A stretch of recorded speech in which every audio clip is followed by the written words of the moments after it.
பறவைகள் தான் நம் இயற்கை. அந்த இயற்கை நமக்கு பல பாடங்களை கற்றுக் கொடுக்கின்றன, கற்றுக் கொடுத்து கொண்டும் இருக்கின்றன. மனிதன் தன் அன்றாட வாழ்வில் தினமும் காணும் பறவைதான் காகம். நமது இறந்த முன்னோரின் அம்சமாக காகங்கள் திகழ்வதாகும்.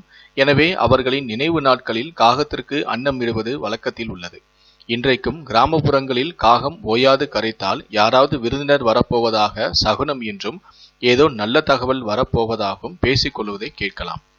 இப்படியான நிலையில்தான் காகம் பற்றி சுவாரஸ்யமான தகவல்கள் ஒன்று இணையதளத்தில் வைரலாகி வருகிறது.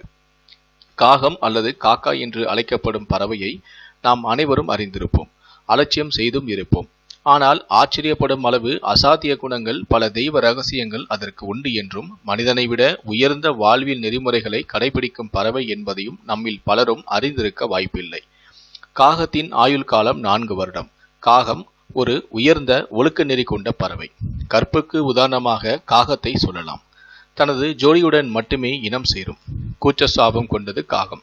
மனிதன் கூட விலங்குகள் போல பொது இடத்தில் காதல் என்கிற பெயரில் முகம் சுளிக்கும் வகையில் பாலியல் இச்சைகளை வெளிப்படுத்துவான்.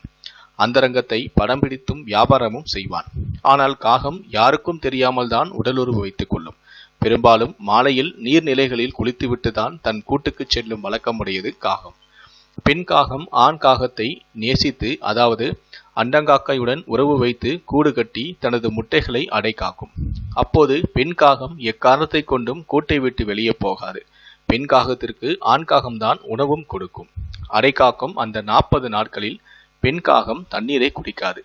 முட்டையிலிருந்து குஞ்சுகள் வெளிவந்தவுடன் தனது துணையான ஆண் காகத்தை பெண் காகம் வெறுக்கவும் ஆரம்பிக்கும்.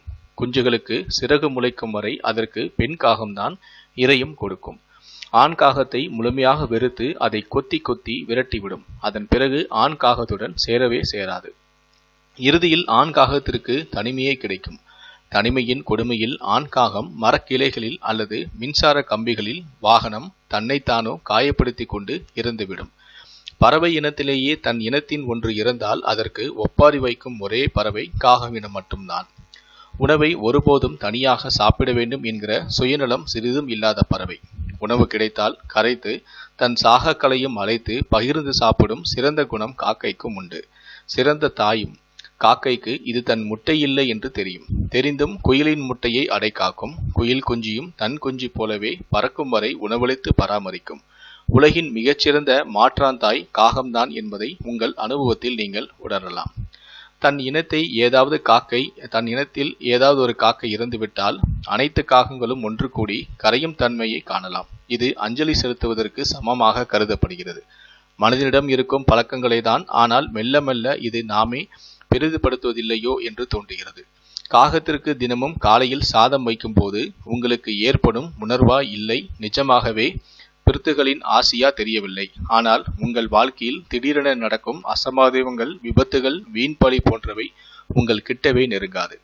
நீங்கள் சிறு வயதில் இருக்கும் போது காகங்களை பற்றி படித்திருப்பீர்கள். ஒரு குடுவையில் கீழ்ப்பகுதியில் இருந்த தண்ணீரை காகம் ஒன்று குடிக்க நினைத்து அதில் கல்லை நிரப்பி தண்ணீரை மேலே வரவழைத்து அந்த தண்ணீரை குடித்தது என்று.